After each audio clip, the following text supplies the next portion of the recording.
Today is the day we find out if I agree with the judges or not.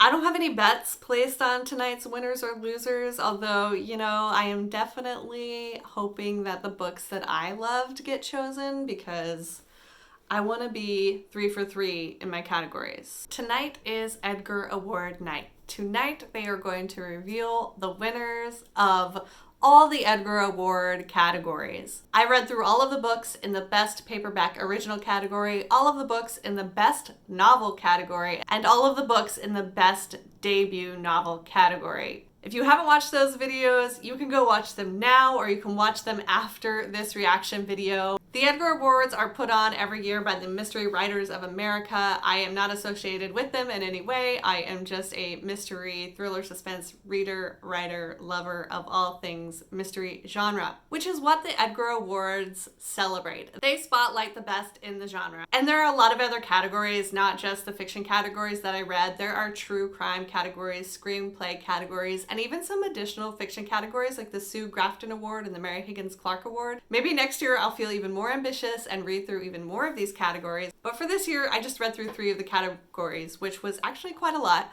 Had a great time doing it, loved pretty much all of the books that I read. It was good to kind of find new books that I wouldn't have normally found for myself. I believe that the award show is going to be streamed live on YouTube. I think it's happening in New York City at like 8:30 Eastern. I'm Pacific Standard Time here, so it is about 4:30 Pacific right now, and I think that means that the awards are going to start streaming in about an hour. I've never watched the awards ceremony before, so I'm not sure if they do it by like smaller categories first or how they're going to unroll the awards, so we'll see how long I last.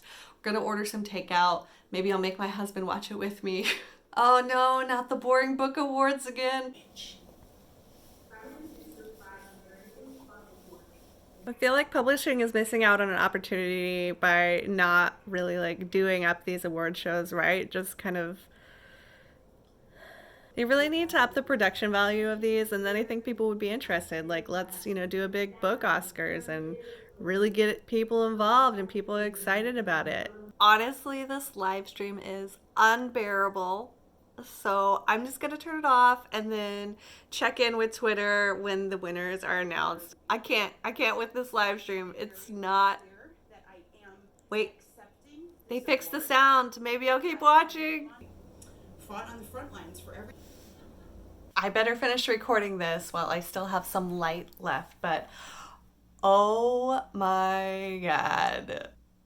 I got all of them wrong. I did not guess a single winner.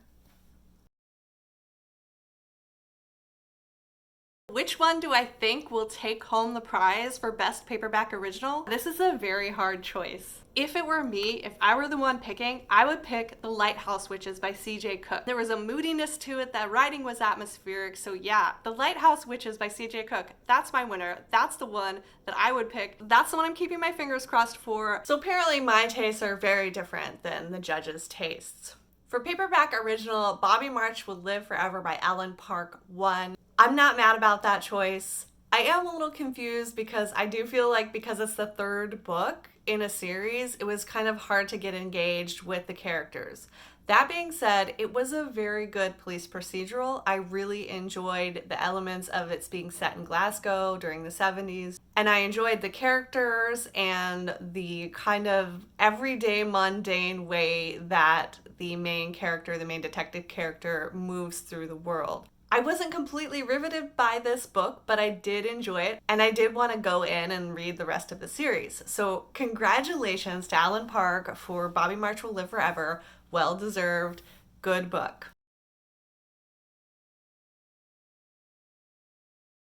I loved all of the debuts. They were all winners.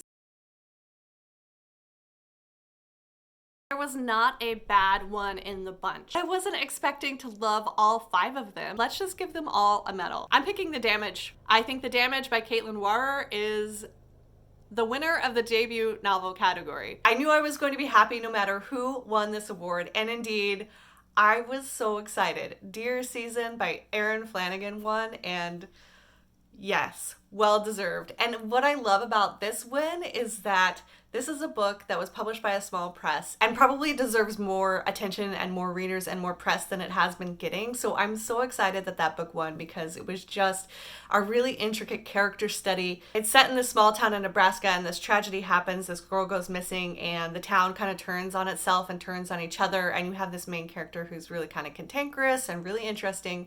So congratulations to Erin Flanagan for her win. Here's the shocker of the entire night. Best novel. I think I'm gonna have a hard time guessing the winner here. I mean, I think right now, for me, it's between How Lucky and Razorblade Tears. And then a little bit I want No One Will Miss Her to win. Oh man, I don't think I could be a judge in this contest. I'm gonna place my money on How Lucky. I'm gonna get lucky with How Lucky. I did not get lucky with How Lucky. I don't know why I'm so shocked by this one. I gasped out loud. This was a book that I thought I was going to hate and ended up actually really liking. But it is not a book that I would have thought would win the category. Okay, you ready? 5 Decembers by James Kestrel won the best novel category.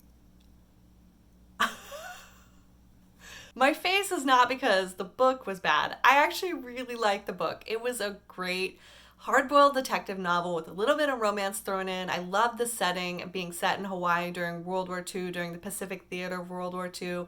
There were a lot of really unique travel elements and just really unique setting and a style that just kind of cut to the bone. If you watch the reading vlog, you know that I really love the hard-boiled detective elements, but wasn't such a fan of the romance. But you know how much I love this cover. You know how much I love this cover. Now I know I gave this cover a lot of crap. I'm still gonna give it a lot of crap because I think this cover is crap. I feel like it's just gonna shut down an entire subsection of readers who might be interested in this book. So good thing this was not an award given out based on cover, otherwise I would be really mad.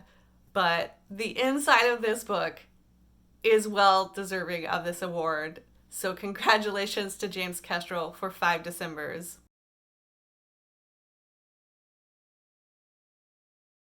Maybe I don't know books as well as I think I know books. I think there were a lot of good books in this category, in all of the categories.